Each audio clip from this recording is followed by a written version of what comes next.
তবে আমরা দেখছি অনেক অনেক অভিযোগ করছেন যে অনেক স্পন্সর নেওয়া হচ্ছে, কিন্তু তাদেরকে আসলে বড় পরিসরে এখানে 600-700 ম্যারাথন যারা করে তারা অংশগ্রহণ করেছে, দুই একটা ত্রুটি হয়তো বা আমরা অনেকের সাথে কথা বলেছি, আমরা আসার পরে 1-1.5 ঘন্টা ধরে সবাই খালি অভিযোগই করছেন।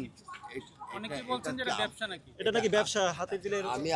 আমি এখানে আমি গেস্ট হিসেবে আসছি, আমি ওদেরকে এবং আপনাদেরকে বিক্রি করে, অনেকে অভিযোগ করছেন আপনাদেরকে বিক্রি করে হচ্ছে এখানে তারা ফায়দা কথা লুটছে। বিভিন্নভাবে বলতেই পারে। যাই হোক, আমি এটা একটা ওদের সাথে কথা বলে ওদেরকে বলেছি দু একজনের সাথে একটা কমপ্লিটেড বিষয় আছে মিনিটের বিষয় নিয়ে, সেকেন্ড মিনিট, এটা হয়তো বা একটু থাকতেই পারে। একসাথে এতগুলো ম্যারাথন দৌড় দিয়ে এসে একসাথে দেখা গেছে 10 জনই থার্ড অথবা 10 জনই ফোর্থ, সেকেন্ডের 19-20 আছে বিষয়টা। হ্যাঁ,